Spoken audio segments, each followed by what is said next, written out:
Halo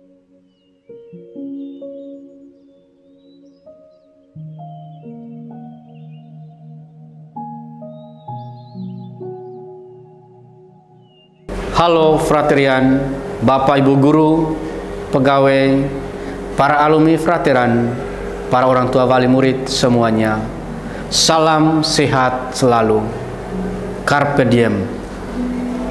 Hari ini Frater hadir lagi di hadapan Anda semua. Frater ingin mengajak kita untuk belajar menimba inspirasi dari kutipan Injil Suci hari ini, Injil Matius pasal 9 ayat 14 sampai 15. Sekali peristiwa, datanglah murid-murid Yohanes kepada Yesus dan berkata, "Mengapa kami dan orang-orang Farisi berpuasa, tetapi murid-murid-mu tidak?" Jawab Yesus kepada mereka, "Dapatkah sahabat-sahabat mempelai laki-laki berduka cita selama mempelai itu bersama mereka? Tetapi waktunya akan datang, mempelai itu diambil dari mereka, dan pada waktu itulah mereka akan berpuasa." Demikianlah sabda Tuhan. Para saudara yang terkasih, Frater akan mengulas bacaan hari ini dengan melihat pohon jati. Jati dan laku prihatin. Apa predikat yang paling melekat dengan jati ketika ia masih menjadi tanaman? Meranggas. Semua pohon kayu secara alamiah ketika tiba musim kemarau panjang akan menggugurkan daunnya.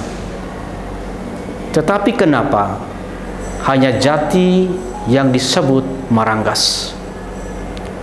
Ranggas adalah kosakata untuk menunjukkan bahwa sebuah pohon gundul dan tidak berdaun lagi.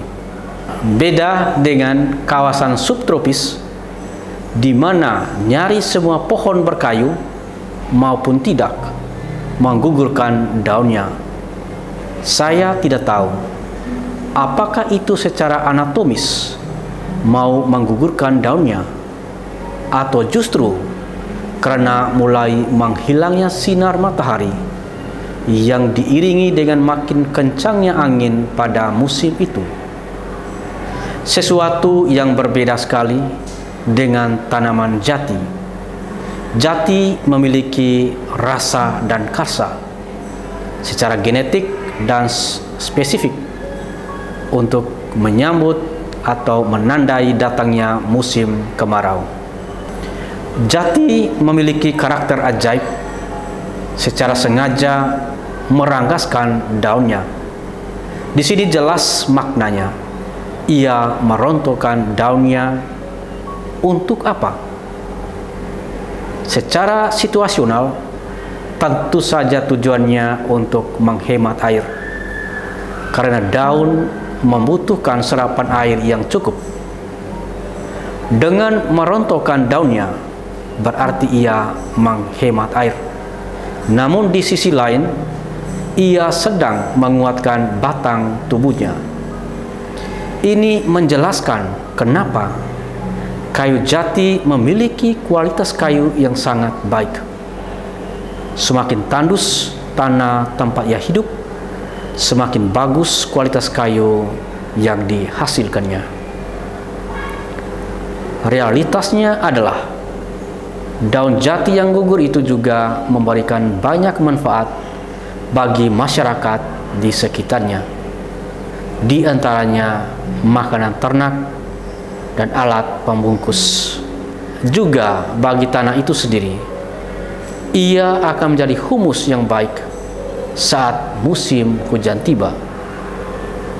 Ia akan menjadi tempat tumbuh bersama tatkala daun jati bersemi kembali. Di bawahnya tumbuh berbagai tanaman palawija atau jagung secara bersama. Sebuah harmoni alam yang sangat menawan. Musim kemarau adalah masa berpuasa bagi pohon jati. menjelaskan bahwa puasa adalah satu metode terbaik bagi makhluk hidup. Tidak sekedar menyehatkan fisiknya, tetapi terutama menguatkan mentalnya. Sebuah argumentasi kenapa puasa, siam, fasting itu merupakan satu-satunya benang merah jenis ibadah yang ada pada semua agama. Puasa tidak hanya mengiringi perjalanan pencapaian sebuah tujuan spiritual setiap manusia, tetapi sekaligus cara sederhana sebagai obat ampuh bagi keseimbangan fisik tubuh kita. Dalam ajaran Kristiani, khususnya Katolik, masa puasa berlangsung selama 40 hari, dihitung dari hari Rabu Abu hingga Jumat Agung. Dikenal dengan istilah pantang dan berpuasa. Berpuasa wajib bagi mereka yang sudah berusia 18 tahun. Saat berpuasa, mereka hanya diizinkan untuk makan kenyang sekali dalam sehari. Sementara berpantang wajib untuk mereka yang berusia 14 tahun ke atas, yang dilakukan dengan cara menghindari diri dari melakukan hal-hal yang disukainya. SMA Katolik Frateran juga mempunyai metode untuk memperkenalkan puasa kepada siswanya kelas 11 dengan agenda live-in. Siswa-siswi kelas 11 SMAK Frateran Surabaya belajar mengenal puasa dengan mengikuti kegiatan live-in di Magelang, daerah Sawangan, Jawa Tengah. Kegiatan live-in mengambil tema Veni et Vide, datang dan lihatlah. Para siswa belajar menghadapi tantangan, belajar hidup sederhana, menyesuaikan diri dengan situasi desa yang sederhana, berbeda jauh dengan suasana mereka di perkotaan. Tuhan tidak mengundang kita untuk menikmati kehidupan yang nyaman, tetapi untuk mengikuti Dia di tengah segala tantangan. Selamat berjuang untuk hari ini. Salam dan doaku, Tuhan memberkati kita.